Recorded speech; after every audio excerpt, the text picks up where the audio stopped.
Hello students, and now this is Brijesh Singh again with you with another important topic of unit third of income tax law and practices. The topic is computation of income under the head of house property. So house property say this is the second head of the income.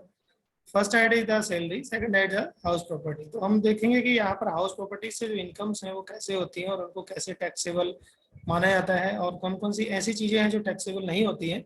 It comes under the section 22 to 27. तो यहाँ section 22 से 27 तक की जो points हैं वो यहाँ पर डिस्कस करेंगे. This is the part 1 of the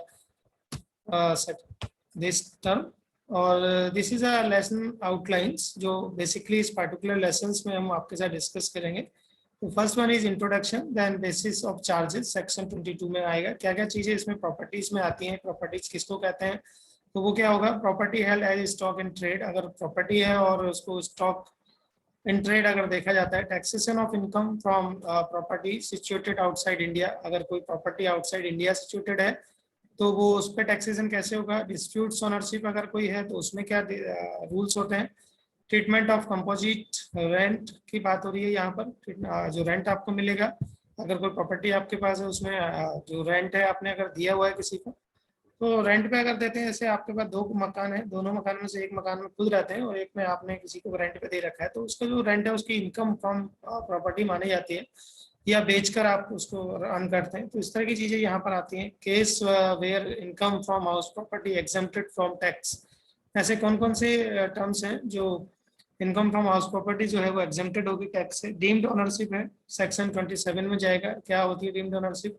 how to compute income from house property, ये देखना है आपको. इसका फॉर्मेट क्या है, किस तरह की जो कैलकुलेशन जो है हम इसमें कर सकते हैं.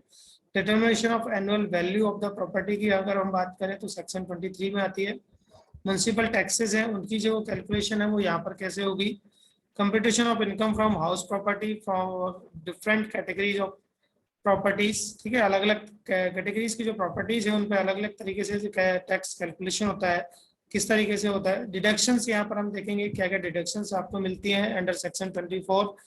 ठीक है, taxability of recovery of unrealised rent, arrear of rent received. ठीक है, अनरियलाइज्ड रेंट है या एरियर ऑफ रेंट है वो रिसीव आपको होता है, उस पर किस तरह का ट्रीटमेंट होता है.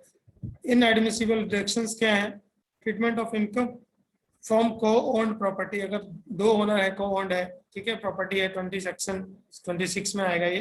तो किस तरीके का उसका ट्रीटमेंट होगा इनकम का, किस तरीके की जो प्रॉपर्टी आपकी मानी जाएगी. Treatment of income from house property owned by partnership firm.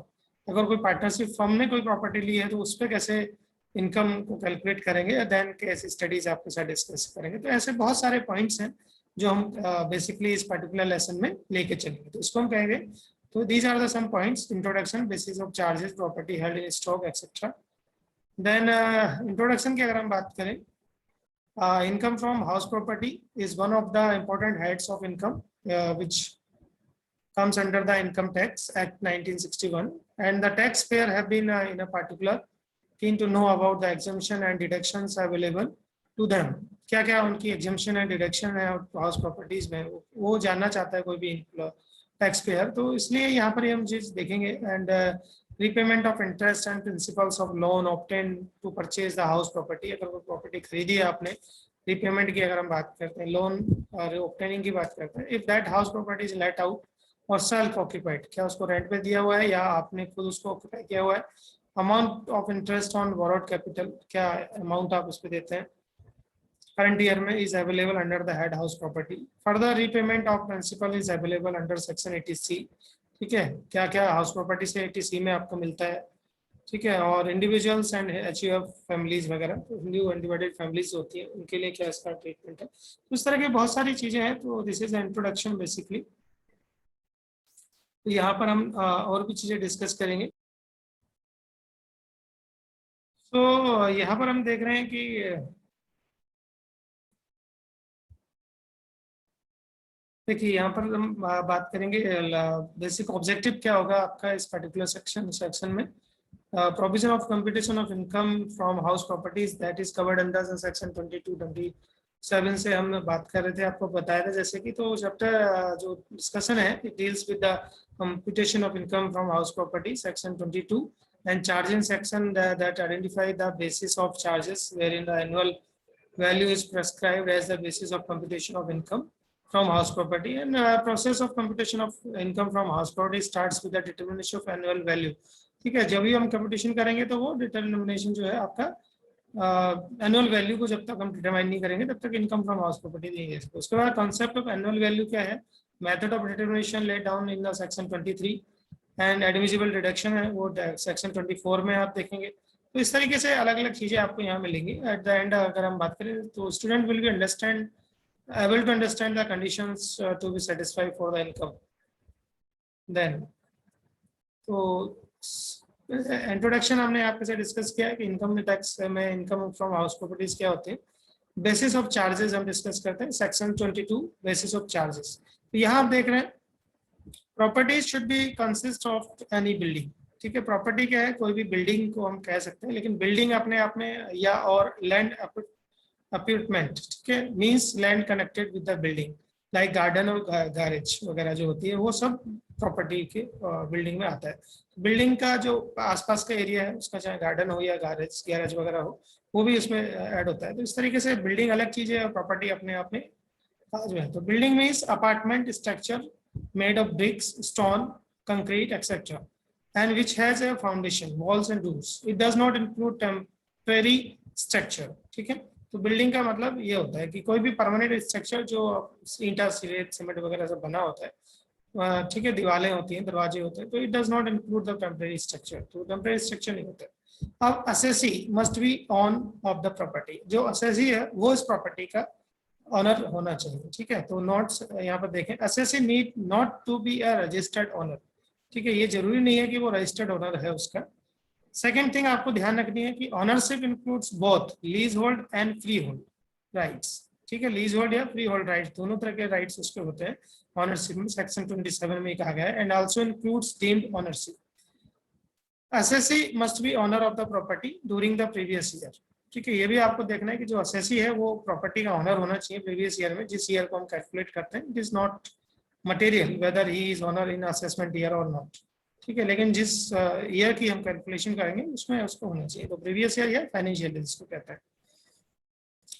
Fourth thing आपको याद रखनी है, if the title of ownership of the property is under disputes in court of law, decision as who will be the owner chargeable to income tax under section 22 that will be of income tax department till the court gives its decision to suit file in respect of such property। ठीक है, तो चौथा point क्या है कि कोई भी जो कंपनी या बिजनेस जो प्रॉपर्टी है, तो ऑनरशिप ऑफ द प्रॉपर्टी जो है वो अंडर डिस्प्यूट अगर चल रही है किसी भी कोर्ट में, तो decision as to who will be the owner of chargeable of to income tax under section 22 के अकॉर्डिंग फिर इनकम टैक्स डिपार्टमेंट देखेगा कि उसका जो उस समय ऑनरशिप होगी वो किसकी होगी। तो income tax department the court gives it's decision, जब तक कि वो कोर्ट अपने डिसीजन नहीं देता है। तीसरा पॉइंट आपको ध्यान रखना है वो है कि property should not be used by the owner for the purpose of any business और प्रोफेशन। जो प्रॉपर्टीज है वो किसी भी ओनर के द्वारा किसी बिजनेस पर्पस के लिए और प्रोफेशन के लिए यूज नहीं होनी चाहिए। ठीक है, अगर यूज हो रही है तो the profit of which is chargeable to tax, तो फिर उसका जो प्रॉफिट है वो भी चार्जेबल टू टैक्स होगा, यानी कि फिर उस पर भी टैक्स आपको देना पड़ेगा। Income earn by the NSSC engaged in the business of letting out the properties on rent would also be taxable as business income। ठीक है, तो जो प्रॉपर्टीज है बिजनेस के रूप में लेट आउट करती हैं, तो अगर उसने रेंट पे दिया है तो it will be chargeable to tax and not as income from house property. फिर उसको इनकम एज हाउस प्रॉपर्टी नहीं माना जाएगा, क्योंकि अगर आप बिजनेस या प्रोफेशन में यूज कर रहे हैं तो उसको बिजनेस एंड प्रोफेशन की इनकम ही माना जाएगा।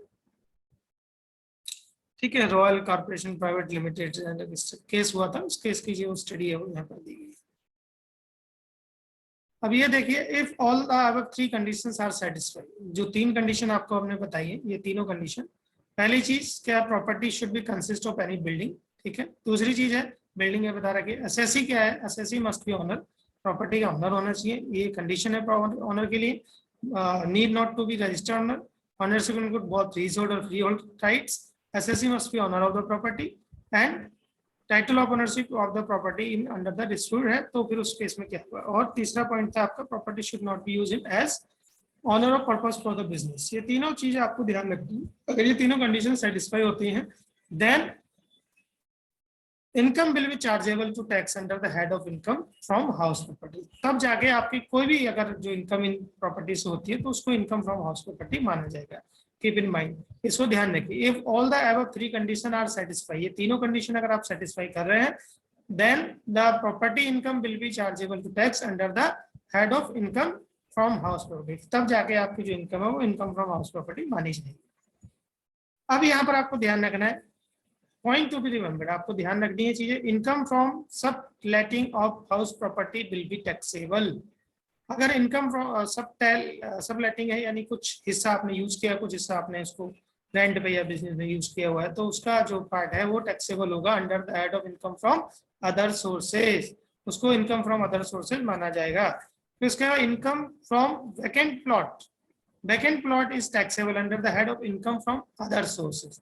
कोई प्लॉट है आपका, उससे कोई इनकम हुई है, जैसे आपने ईयर 2016 में कोई प्लॉट खरीदा और उसको 2022 में बेच दिया 21 में, तो क्या होगा आफ्टर 5 ईयर जब आप उसको बेच रहे हैं तो उसके बाद उसकी वैल्यू में इंक्रीज होगा, जो भी इंक्रीज होगी और उस समय मार्केट वैल्यू से ऊपर जो मिलकर आपको मिलता है तो वो टैक्सेबल माना जाएगा। ठीक है। Income from display of advertisement on the roof building will be taxable. अगर आप अपनी बिल्डिंग के ऊपर, रूफ के ऊपर या कहीं पर भी कोई भी एडवर्टीजमेंट वगैरह करते हैं, कोई डिस्प्ले दिखाते हैं, तो वो भी टैक्सेबल होगा, जो भी इनकम उससे होगी। Head of income from other sources and not under the head house property because section 22 conditions are not satisfy. तो सेक्शन 22 की जो कंडीशंस है वो यहाँ सेटिस्फाई नहीं हो रही है, इसलिए जो भी इनकम आपकी होगी अगर इस तरीके से, तो वो इनकम आपकी अदर सोर्सेज में मानी जाएगी। तो ये ध्यान रखिएगा, ये तीनों पॉइंट बहुत इंपॉर्टेंट है। उसके बाद एक्सेप्शंस की अगर हम बात करें, income from letting out vacant land is chargeable to tax under the house property.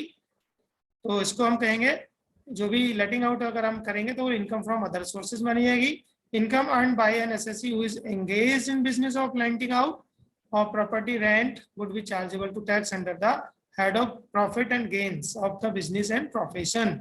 अगर कोई बिजनेस एंड प्रोफेशन अगर कोई आपने कर रखा है, बिजनेस कर रखा है, तो जो भी इनकम होगी उसको प्रॉफिट एंड गेन्स माना जाएगा। तो ये आपको ध्यान रखना पड़ेगा। तो ये है आपका इनकम फ्रॉम हाउस प्रॉपर्टी का बेसिक्स।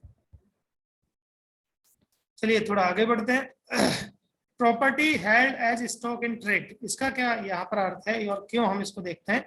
तो property constitute stock in trade of business, then income is to be charge only under the head income from house property. अगर कोई भी प्रॉपर्टी है वो कंस्टिट्यूट की गई है स्टॉक इन ट्रेड के रूप में बिजनेस में, तो till the time they are unsold, जब तक कि वो सोल्ड नहीं होती है, अनसोल्ड रहती है, तब तक की जो प्रॉपर्टी है उसको इनकम फ्रॉम हाउस प्रॉपर्टी माना जाएगा और उस पर उसको ट्रीट किया जाएगा। ठीक है। एक्सेप्शन क्या है, if the letting out is supplementary to the main business then rental income is taxable. अगर लेटिंग आउट अगर सप्लीमेंट्री है तो फिर रेंटल जो इनकम होगी उसको भी आपका इसमें बिजनेस में taxable as a business income माना जाएगा। डिडक्शंस और allowances from such income have to be calculated as related to PGBP not relating to house property. फिर उसको business profession profit and gains from business in profession माना जाएगा।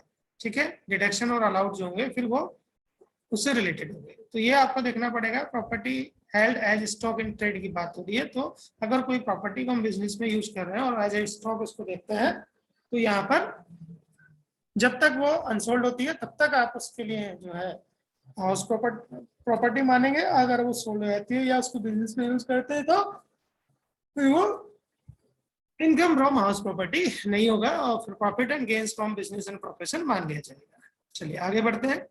Taxation of income from property situated outside India. अगर कोई property आपके outside India situated है तो उस कंडीशन में क्या होगा।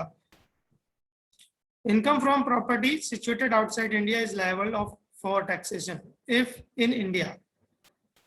अगर इंडिया में है, owner of the property is resident in India. अगर वो इंडियन रेजिडेंट है तो owner of the property is non resident और not owner resident in India, then income from such property is received in India. Resident है या non resident है लेकिन income वो रिसीव्ड इन इंडिया में हो रही है, तो the municipal taxes paid outside India shall be deductible. तो आउटसाइड इंडिया में जितने भी म्युनिसिपल टैक्सेस हैं वो डिडक्टेबल हो जाएंगे if such taxes have been actually paid by the SSC during the previous year. ठीक है। तो प्रीवियस ईयर में जो भी टैक्सेस हैं, अगर कोई पर्सन इंडियन रेजिडेंट है या नॉन रेजिडेंट या ऑनली रेजिडेंट इंडिया है, तो इनकम फ्रॉम सच प्रॉपर्टी अगर रिसीव इन इंडिया हो रही है, कोई बाहर की प्रॉपर्टी है उसको इंडिया में उसकी रिसीव हो रही है, तो उसके जो म्यूनसिपल टैक्सेस हैं उनको डिडक्ट करके जो भी टैक्स बनेगा वो हम यहाँ पर कैलकुलेट कर सकते हैं। तो इस तरह का जो पॉइंट है वो taxation of income from house property situated outside India जो है हम यहाँ देख सकते हैं।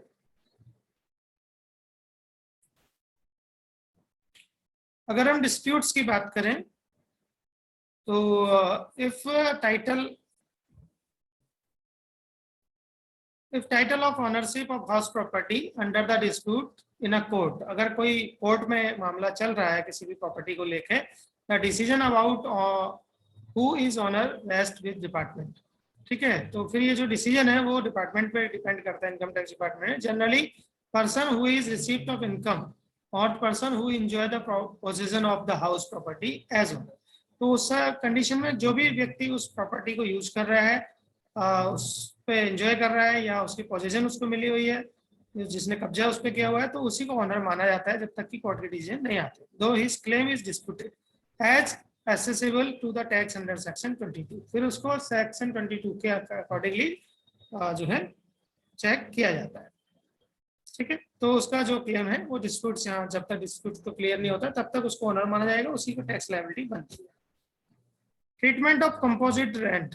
ठीक है, रेंट का क्या हम इसमें करेंगे, तो यहाँ पर आप देखेंगे composite rent means the rent charge not only for the property to be let out but also for the other facilities like furniture, lift, security, power backup, etc. ये सारी चीजें इसमें आती हैं, केवल रेंट की बात नहीं है, रेंट के अलावा भी आप उसमें बहुत सारी चीजें देते हैं, फर्नीचर है, लिफ्ट है, सिक्योरिटी है, वो सब बैकअप वगैरह है, पावर वगैरह है, तो ये सब चीजें भी इसमें आपको देखनी होती है। दूसरी चीज composite letting out separable, where composite rent is rent of the letting out of the building and letting out of the others assets and who to letting are separate. अगर दो अलग अलग तरह की सेपरेशन आपने कर रखा है, यानी कंपोजिट नहीं है, कंपोजिट लेटिंग है लेकिन सेपरेशन है, अलग अलग लोगों को दिया हुआ है, letting out of one acceptable to the other party without letting out of other, so sum which is attributable to the property is to be assessed in form of annual value. ठीक है, फिर दोनों को हमें देखना पड़ेगा, दोनों से अलग अलग जो पैसा आपको मिल रहा है सेक्शन 22 में, and sum which is attributable to the other charge to assess under the profit and gains from business and profession. तो अदर सोर्सेज में हम उसको देख लेंगे और उससे जो है आपका जो चार्जेस है वो बन जाएंगे। Then composite letting out not separable, अगर वो सेपरेट नहीं है, ठीक है, सेपरेट नहीं है, तो where the composite rent is rent of letting out of building and letting out of the other sources, then two buildings are not separable. ठीक है, तो अगर दोनों को अलग अलग नहीं किया जा रहा है तो then income will be assessable either under the profit and gains from business and profession or income from other sources। तो फिर उस कंडीशन में इसको PGBP यानी कि profit and gains from business और प्रोफेशन या इनकम फ्रॉम अदर सोर्सेज माना जाएगा। तो इस तरीके से जो ट्रीटमेंट है वो यहाँ पर हम कर सकते हैं। तो I hope you understand, this is the basic concepts of incomes from house properties. तो I hope you understand, thank you very much.